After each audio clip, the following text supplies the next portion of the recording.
Chile enfrenta hoy un nuevo paradigma social en el que todos queremos participar, todos queremos ser actores, todos exigimos derechos. Es en este contexto donde se hace empresa hoy día. De esto vamos a conversar con nuestros invitados en este nuevo capítulo de Francamente.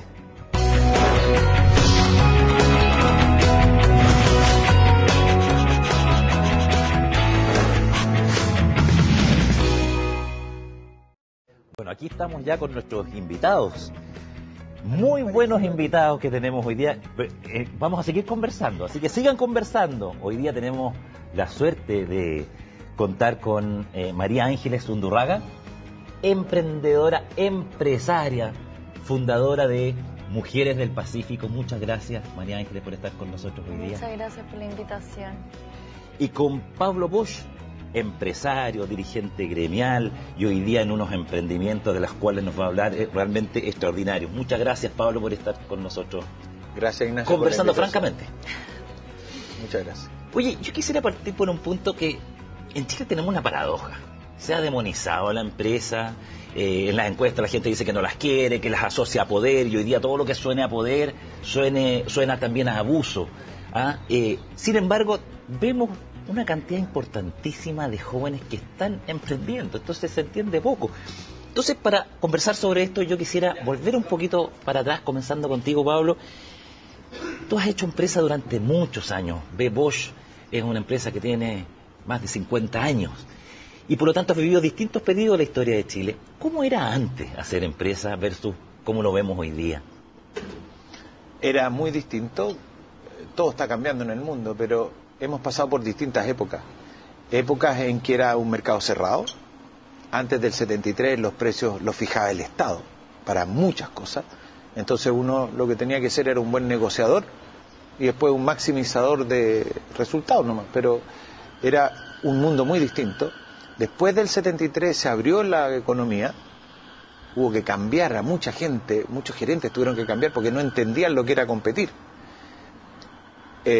Ahí nos abrieron la frontera, tuvimos que competir en el mundo entero y hoy se nos viene la revolución digital, que eso va a ser otro cambio súper radical. Los que tenemos 65 años como yo, toda la cosa digital no es como un traje puesto un poco a la fuerza, lo aprendimos en la marcha, pero en cambio los millennium, los jóvenes como María de los Ángeles, ellos nacieron en la era digital. Antes de ir a los jóvenes, ¿cómo vivieron ustedes ese cambio de repente pasar a competir en un mercado abierto totalmente? ¿Fue un trauma para la empresa? ¿Cómo fue? Mira, las empresas son históricamente el organismo o la organización que mejor se adapta a los cambios. Las empresas en general tienden a aprender de sus errores y si no se adaptan al medio, desaparecen. Esto es la ley de Darwin. El que no se adapta, desaparece. Entonces, la empresa, en todos estos cambios, siempre hubo empresas que aparecieron, desaparecieron. Si tú ves en Chile hoy, las grandes empresas de hoy no existían hace 3 décadas. Falabella, Cencosud, todo esto no existían. Y los grupos tradicionales son cada vez menos, porque hay una renovación. Y ahora con la revolución digital, esto va a ser todavía más impresionante. A María Ángeles no le puedo preguntar de cómo eran las cosas antes porque es demasiado joven. Pero cuéntanos tu historia. Finalmente, al parecer tú no te sientes en un entorno amenazante para ser emprendedora. Tomaste esa decisión, lo vives con pasión. ¿Qué historia tuya te lleva a transformarte en una emprendedora? Mira, yo vengo también de una familia empresaria. Y no somos una empresa familiar, sino que una familia que tiene mucho espíritu emprendedor. Ha hecho riqueza de la nada, o sea, mis papás cuando se asociaron, mi papá y mi mamá son socios, armaron una empresa desde que mi papá salió de una empresa quebrada y mi mamá tenía una agencia de publicidad y decidieron hacer algo en conjunto porque ya nos tenían a nosotros. Yo viendo ese espíritu toda la vida de emprendimiento no me cabía mucho en la cabeza hacer algo distinto. En la mesa los domingos en mi casa siempre se hablaba de negocio y para mí nunca el empresario, viendo cómo mis papás se las han jugado toda la vida por sus empleados, por no despedir en crisis, no me cabía en la cabeza esto de que el empresario es un demonio y que abusa, porque me ha tocado la suerte de conocer muy buenos empresarios. Entonces cuando entré al mundo laboral y me decidí a emplear, no entendía esto que mi área duraba hasta acá y que a nadie le importaban tanto los costos, porque me tocó trabajar en empresas transnacionales más grandes, siendo que yo había visto toda la vida que mis papás cuidaban peso tras peso. Entonces de ahí tuve la suerte de entrar al gobierno. Me tocó ver todos los proyectos públicos que tenían que ver con innovación. Y ahí me empezamos a mover en este mundo, en todo lo que es la revolución digital, la tecnología, cómo hoy día se estaban democratizando las oportunidades y que hoy día el tener empresa no discriminaba ni en edad, ni en sexo, ni en la condición de riqueza o de pobreza que tenía tu familia. ¿Es un entorno más bien favorable a hacer empresa hoy día? Hoy día hay financiamiento. Si no hay financiamiento de parte de los gobiernos, hay plataformas que te ofrecen financiamiento como el crowdfunding. Hoy día uno está a 7 pasos de contactar a cualquier persona en el mundo. Hoy día con internet yo puedo tener un desarrollador en Tailandia y puedo tener una socia en México que nunca en mi vida he visto. O sea, hoy día las oportunidades están. Entonces cuando decidimos armar Mujeres del Pacífico, que por cierto es una empresa y a mucha honra, somos hoy día una empresa certificada por Sistema B, que estamos comprometidos con el negocio de Empresa del Pacífico? Mujeres del Pacífico lo que busca es potenciar el emprendimiento femenino. Hoy día la mujer en Latinoamérica es el recurso más subutilizado de la región.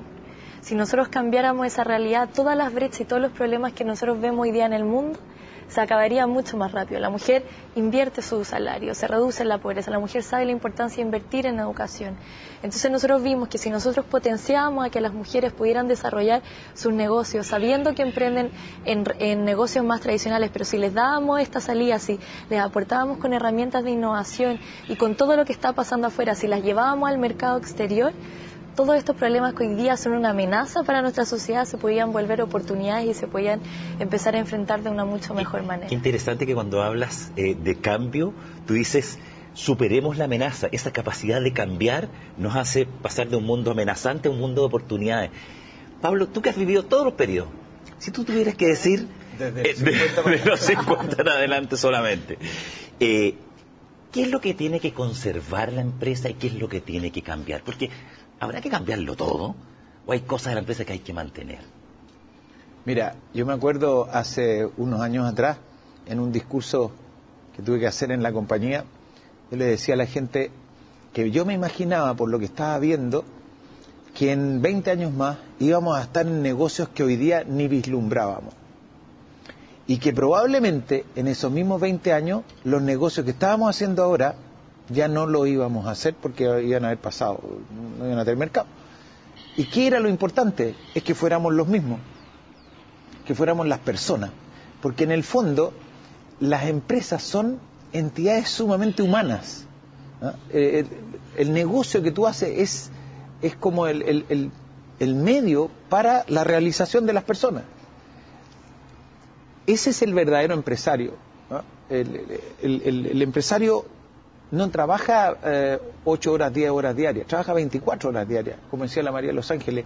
En los fines de semana, en nuestra familia, los niños están escuchando permanentemente que se habla de cómo nos fue aquí y cómo nos fue allá. Entonces, ¿qué es lo que hay que mantener en una compañía? Para mi gusto es el sentido de por qué estamos haciendo lo que hacemos. El sentido no puede ser la utilidad. La utilidad es una herramienta. Si tú no tienes utilidad en una compañía, el futuro es súper incierto. Por 2 razones. Cuando vengan años malos, no vas a tener reservas para poder resistir. Y segunda razón, si no tienes utilidad, no vas a poder crecer. Entonces, si toda empresa que parte no puede crecer, se queda chiquitita. Pero tú y yo estudiamos en un paradigma donde se nos decía, no, usted el rol de la empresa, producir utilidad y rentabilidad rápido. En ese sentido, ¿qué es lo que tú tienes la impresión que tiene que cambiar en el mundo de la empresa, sobre todo en la dirección de las empresas? ¿Cuál es el cambio de paradigma difícil, francamente hablando? Mira, yo creo que hubo un momento en nuestra historia nacional, y concretamente en el año 82, cuando quedó la crisis, que fue una crisis no solo de Chile, fue una crisis latinoamericana, incluyó a Estados Unidos, que fue una crisis de crédito, en que faltaron los recursos. Fue necesario, para asegurar que hubiera el empleo necesario, que es la base de la convivencia, que haya empleo, digamos, fue necesario dar condiciones a las empresas para que salieran adelante. Entonces, más que condiciones pro mercado, eran pro empresa. Y ahí gozamos las empresas, pero la sociedad durante un tiempo aceptó ciertas condiciones a las empresas para que se desarrollaran. Y ahí entonces nosotros podíamos construir líneas de transmisión o fábricas sin preguntarle a los vecinos, sino que llegamos, porque lo importante era que las empresas crecieran y crearan empleo. Ahora, con nuestro éxito, esto nos llevó a un éxito, en que ahora el empleo no es un problema. La generación de la María de los Ángeles no conoce el desempleo. Entonces hubiera aparecido tu actividad emprendedora en un momento donde tú lo explicaste muy bien al encuentro de acción. Pasamos de una economía, tú dijiste, de la escasez, en 82 estábamos apretados, ¿no?, a una economía de la abundancia. ¿Cómo nos influye eso? O sea, para el que sabe leer el mercado muy bien, para el que prende la televisión y se queda con lo que nos dan los noticieros muy mal. Hoy día, o sea, yo lo comentaba en el seminario el otro día, los ratios que tenemos en el mundo son algo nunca antes visto. O sea, cómo se ha reducido la pobreza, cómo se ha reducido la desigualdad, la cantidad de gente que se deja de morir por enfermedades. Antes venía una enfermedad fuerte y todo el mundo se moría. Entonces, cuando nosotros empezamos a sacar toda esta bocina de malas sensaciones que hay en el mercado y que porque son noticias que venden más, y uno de verdad depura y ve que de verdad el mundo ha ido creciendo y que hoy día con la tecnología ese crecimiento va a ser exponencial, porque no va a ser gradual. Acá no vamos a esperar un ciclo de 10 o de 15 años para que las cosas pasen. Acá en 2 años más, si pasa alguna revolución fuerte que tenga que ver con inteligencia artificial o con nanotecnología, el mundo que nosotros estamos conversando hoy día va a cambiar, porque el impacto de esas tecnologías ha sido muy fuerte. Entonces, si nosotros tomamos la tecnología más la innovación, jóvenes como nosotros que no tenemos ni una experiencia saliendo de la universidad o ni una experiencia habiendo estudiado, tenemos más oportunidades de hacer cosas. Antes el emprender era para algunos. Te voy a dejar con esa nota de optimismo, un mundo de oportunidades. Vamos a hacer un pequeño corte, así que los invito a seguir disfrutando de este rico café.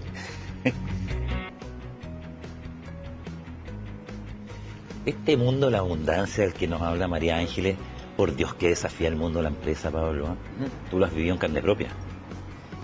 Siempre. Mira, yo creo que, como explicaba antes, que hubo un momento en la historia de nuestra economía nacional en que hubo que hacer políticas muy pro empresa para que las empresas se desarrollaran.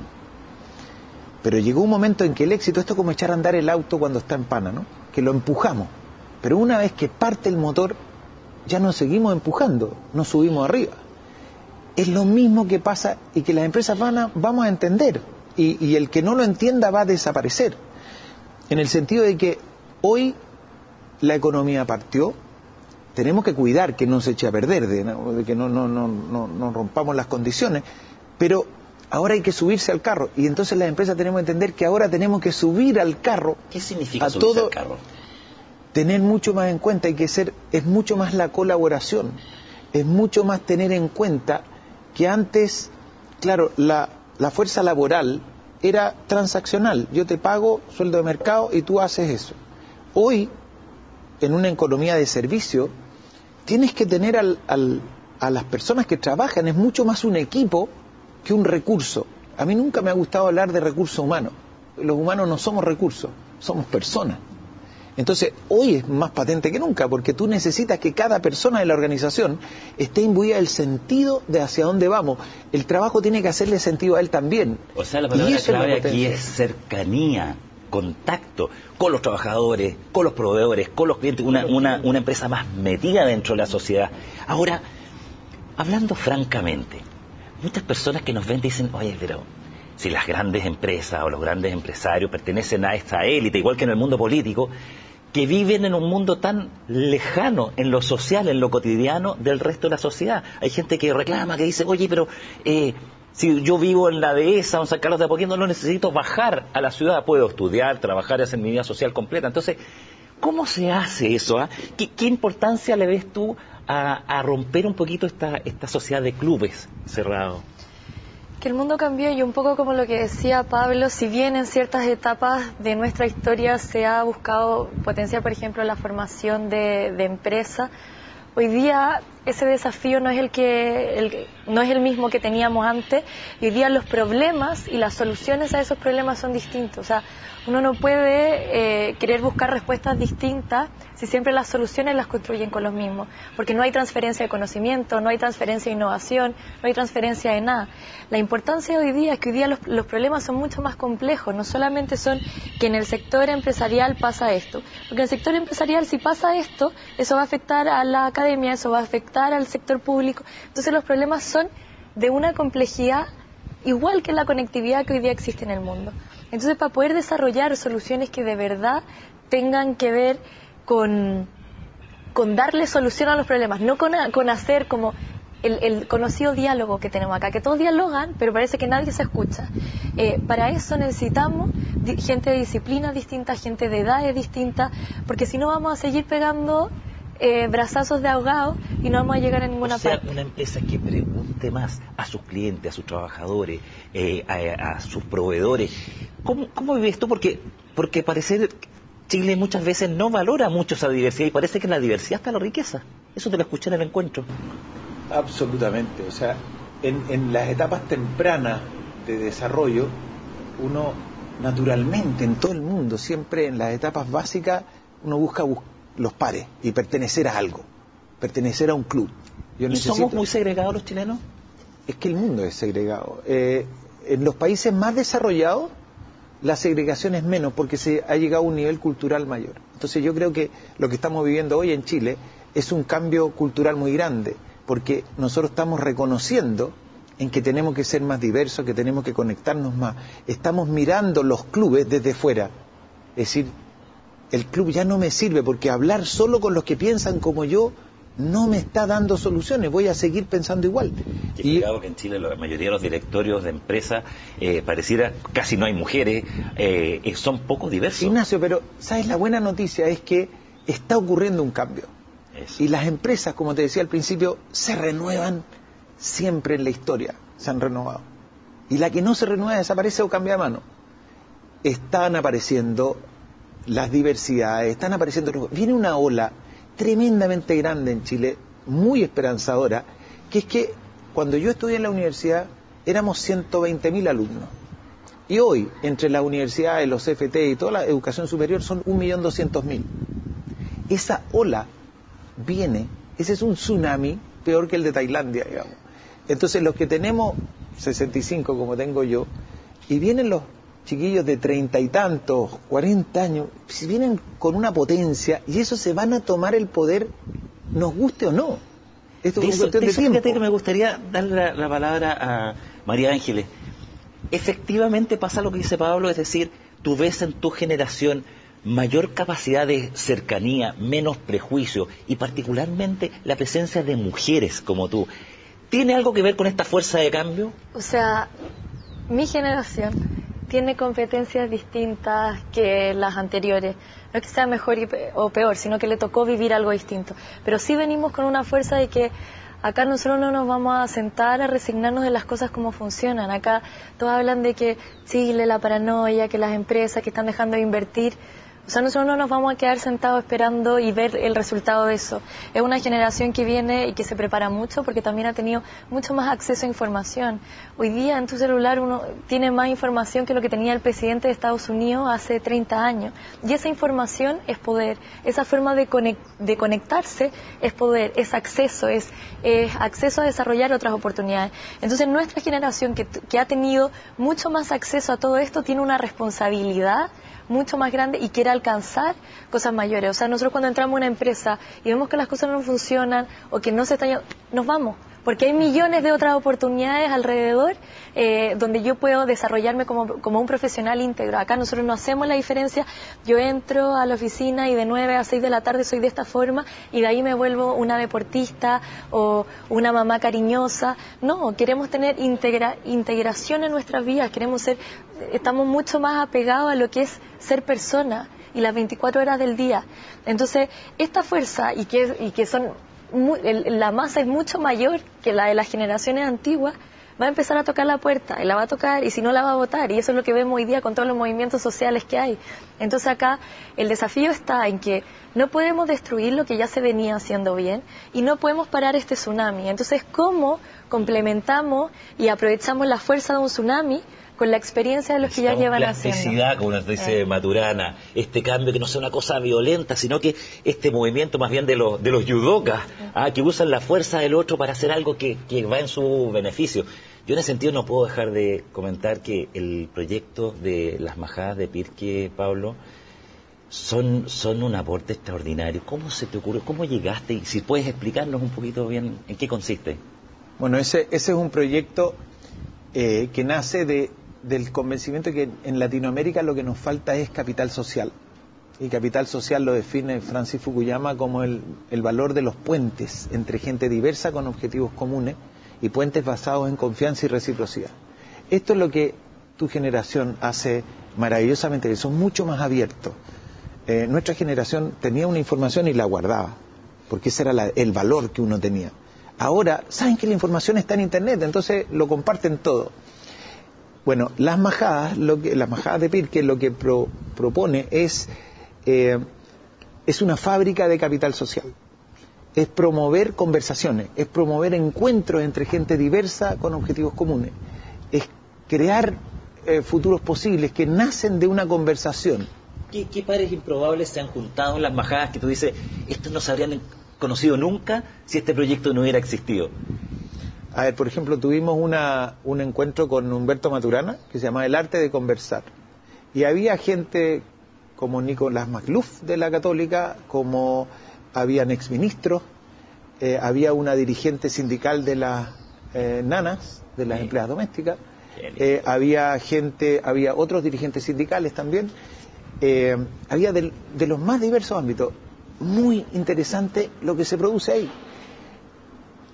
Una cosa que yo aprendí en el Hogar de Cristo es que cuando tú hablas de la pobreza, es como general. Cuando tú hablas de otro país, es general. Pero cuando tú conoces a alguien que está en situación de pobreza, o conoces a uno de otro país, la cosa cambia radicalmente.